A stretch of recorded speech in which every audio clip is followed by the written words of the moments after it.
Hey everybody, this video is all about land and buying land here in Playa del Carmen and the Riviera Maya. We have talked to Sebastian many times before. He's a recommended realtor on our website and knowledgeable about everything, as you will see in this video. So in this video, we're going to talk about land, buying land, what is the process, what you can do here, because it does offer a lot of opportunities to people, but not everybody does it because it's a little bit harder. But let's start, Sebastian. So first things is looking at the urban development plan. That is basically the rules of the game.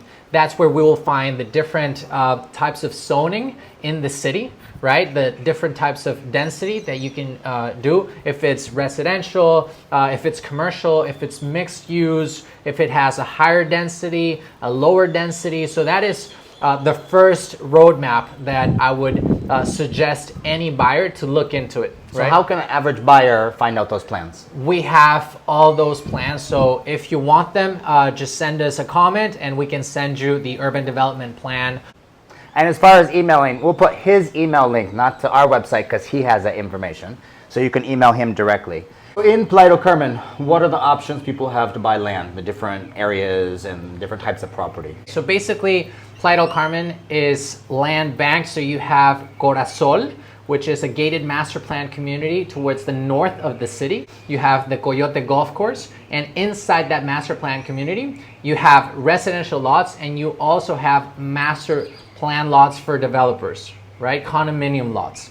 And that you can go through so that we can let you know what type of densities you have. There's also some beachfront lots there. It's pretty much one of the highest prices per square foot that you can find in the area. It's one of the most exclusive locations. Then on the south side of the city, you've got Playa Car. Playa Car is an older master plan community, but still you got a lot more developments, right? And you've got different ranges of prices when it comes down to lots. There are fewer lots because Playa Car has been developed for a longer period. And then you have the downtown area. So from Juarez all the way to Colosio, let's say. And within that area, I know you have a really good map that kind of like breaks down each location, each region of downtown Playa. And depending on what you want, there's very few lots of land available in downtown Playa. And most developers are looking to build residences, right? To build condominiums. Or some are actually demolishing homes to be able to go higher. So for the average person, the downtown is pretty much, it's too expensive to build a house or something. So what are some of the options if people want to build a house? Right, so if you go and cross Highway 307, right, that splits pretty much the cities into half, you have like the beach side and then you've got the jungle side. So once you cross the highway and you're on the jungle side, you have a lot of master plan communities.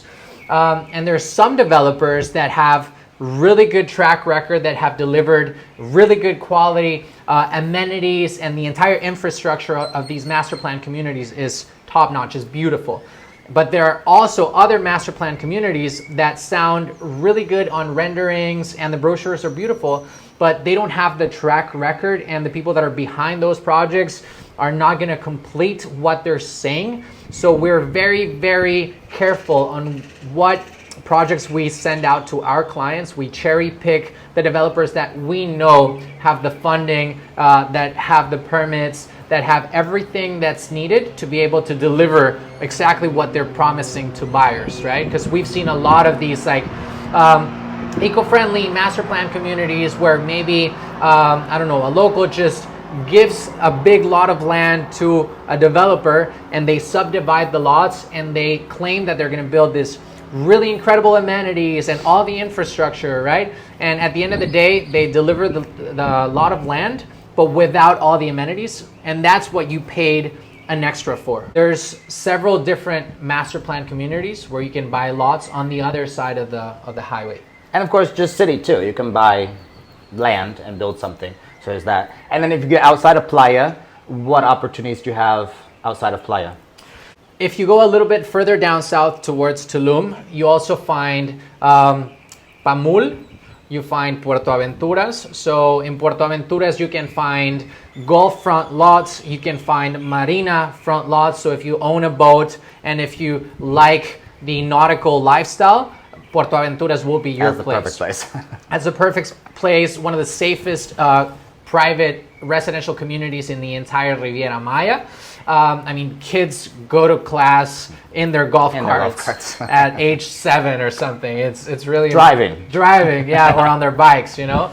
So it's a very, very safe place, very community oriented. It has a really beautiful school, and you can buy marina or even beachfront lots of land there in Puerto Aventuras. And then going further downside, you can find Akumal. Akumal also has some beachfront lots. Now, be careful when you're buying beachfront lots because there are different permits and regulations because the beach in Mexico is federally owned, right? So the permits are not municipal or state. They're you have to get them federally. Well, let's talk about permits because if you're going to buy land, you want to know, hey, how does the permit process go? Of course, it's going to depend on what municipality it's in, but what is the general rules for building on land here? First of all, you need to check, obviously, the density and the zoning, right? We have something in Spanish that's called CUS and COS, which basically tells you what are the rules of the game of the lot that you're building. How many square meters are you able to impact that lot of land, and how many levels are you able to go? So basically, what's the total square footage or square meters of the property that you can build, right? So a lot of architects already offer and builders offer architectural services, permitting, construction, like a 360-degree service. So you can hire one company and they can do everything for you. If it's a larger project, you need to get a MIA, which is Manifestación de Impacto Ambiental, okay? So you can translate that into English. It's like an environmental study for your property. Exactly. And also something that you need to do is you need to do Estudio de Mecánica de Suelos. How do you say that? So that's just to check the structure of the ground because we do have a lot of cenotes, there's cave systems. You want to have enough solid rock under you to build. So that's an important thing to do. Of course. You don't know if there's a cavern underneath and it might take you an extra cost to be able to build there, or maybe you can't even build because you have a cenote there, right? Which honestly, if I buy a lot of land and a cenote turns, it's worth a lot more. Yeah, it's great. It's a great problem to have. But you don't want your building to settle and have cracks and things like that. Okay, so there's the process. What more do you have to do and how long does it take to get everything ready to build? So obviously, depending on what you're building, if you're building a single family house, if you're building a glamping, if you're building, I don't know, an eco-friendly, conscious, holistic retreat center, something like that, or you're going to build condominiums and you're going to build 160 condos, the permits are different. You obviously need a construction license, right? There's a lot of different checklists that you need to have. Of course, most people that are buying are just a couple and they want to build a house. So that's a lot simpler process because not many developers are going to watch this video. So as far as prices per square foot, as it's a wide range of beachfront to jungle, what are the prices like? Okay, so first off, we do square meters, so that's what I'm more familiar with. However, we can do the conversion so that they know. So you can find anything. I mean, there's such a wide variety of prices depending on the infrastructure that the lot of land has. Does it have drainage? Does it have electricity? Does it have internet, high-speed internet service, right? What kind of services and infrastructure, what kind of utilities does it already have, or if it's completely off-grid? So if it's completely off-grid and you're going to do solar and you're going to do Starlink, and you're going to do a water treatment system. I mean, there's incredible homes that are completely off-grid and run out of solar and batteries. If you want to go that route, you can find very accessible. I mean, I've seen lots that are anywhere from like $10 per square meter. Pretty off-grid, but you need to know some don't even have a road to access it. So obviously you need to come down here and take a look. We're definitely going to take you so you can see the surroundings and the exact location. Now, once it does have more infrastructure and more services, you can see a range from, let's say, downtown Playa, I would say around $300 per square meter to, I would say, $700 per square meter roughly. Then beachfront, you're looking at over $1,000 per square meter, depending on if you got rocks, if you have beautiful sand, and different factors. So as far as actual price for a piece of land, what can they expect? Okay, so let me give you an example of a lot that we just sold to a client that wants to build his dream home here. So basically the lot of land is 300 square meters. Okay, so around 3,300 square feet, give or take, and he can build up to 5,000 square feet of a house, and he has 4 years to build it right now, and it has an incredible casa clubhouse. With paddle courts, gyms, jogging trails, schools, commercial areas. I mean, it's so this is a planned community. This is a really beautiful master plan community from a very reputable developer, and he paid around $100,000 for this lot of land. Okay. And so in general, a lot of pieces of land are 10 meters by 30. That's kind of a general size. So the cheaper end is 50,000, but that's not in a planned community. That might just be in the city on the other side of the highway. But between there and 150, it's a good average price, right, for a piece of land? In Playa, yeah, on the other side of the highway with good amenities, with all the infrastructure, yes. And of course, people don't need to build on their land. You can also land bank, which people do. Can you explain land banking a little bit? Yes, exactly. So for example, in these master plan communities, they will restrict land banking. So you have to build a home for 4 years, because if not, you create a lot of speculation, right? However, like I can give you an example. I was offered a lot of land in a really up and coming region in the area, and the prices were $30 per square meter, and that was back in 2016. And I'm like, I should have bought that lot of land. Why did it go up? Yes, right now that lot of land cost $700 per square meter because they opened a new beach road right next to it. And that's a big thing, and that's why you really need a good realtor to work with, because there's big infrastructure projects that are coming that the public might not know about. A new grocery store, or the train line going where the train stations are going, where there's new roads and things. So it's really important to have a really good realtor to work with, because they can tell you what things are going to affect the price of the land that you're looking at. Okay. So land banking is more outside, not in the planned communities, but a lot of people did it back in the day, and it was like, wow, you're buying there? That seems weird. But now it's like, wow. Yeah, of course. There's a lot of people that have gotten really good returns on their investment through land banking, for sure. Because land doesn't really go down in value. You might pay too much, but if you pay a real price, yeah, you work out well. Right, and no one's building more land, right? Yeah. Especially there's closer. no more beachfront in the world. Exactly. Now, for example, this client that bought his lot, he wants to build his house. So the next question that he made was, okay, how much am I going to pay to build this house, right? So you're looking at roughly $900 per square meter of construction to $1,500 of square meter of construction, depending on the quality finishes that you're looking at. What kind of kitchens, what kind of ground to ceiling window frames you're going to do, floors, etc., etc. But that would be like a rule of thumb. And of course, there's some property that you don't want to get involved in. What are some things that they might see online but are red flags? Okay, so first off would be ejido land. What does ejido mean? It's pretty much communal lots of land, basically like tribal member land. They belong to the community, so they can't be titled. They're just given permission to use the land, but they can't buy and sell it.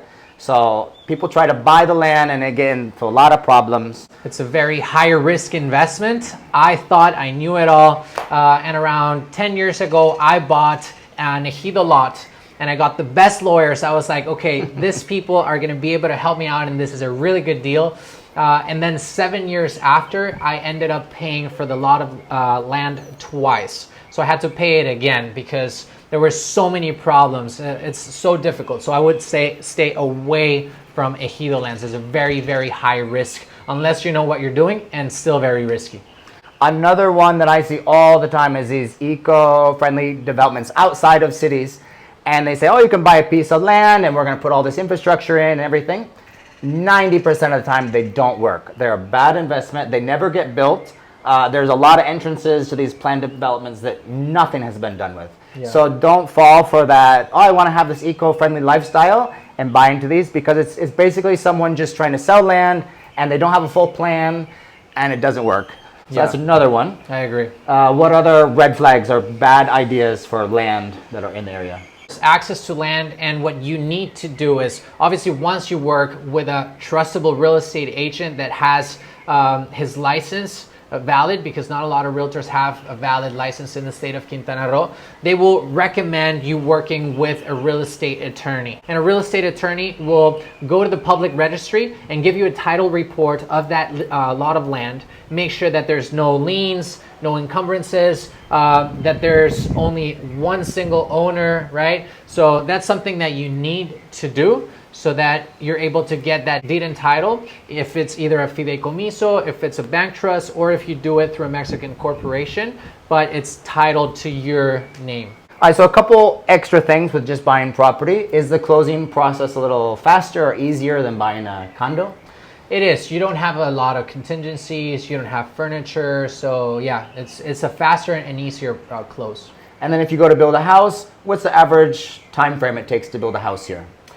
Well, I would say around 8 to 14 months construction, depending what type of house you're building, and if you're building it beachfront or maybe an off-grid community. So there might be other challenges that you might need to allocate or just take into consideration more time and maybe more money. And from a personal experience that has built here, there's great satisfaction. You can build whatever you want here. You can build your dream home. Sometimes there's not a lot of regulations for things, and you can do things differently and customize it. So there's stress and there's give and take as the benefits of buying property. But in the end, you know, most people just love living here. They love building their own dream home, having something really special and living here. This is March, people.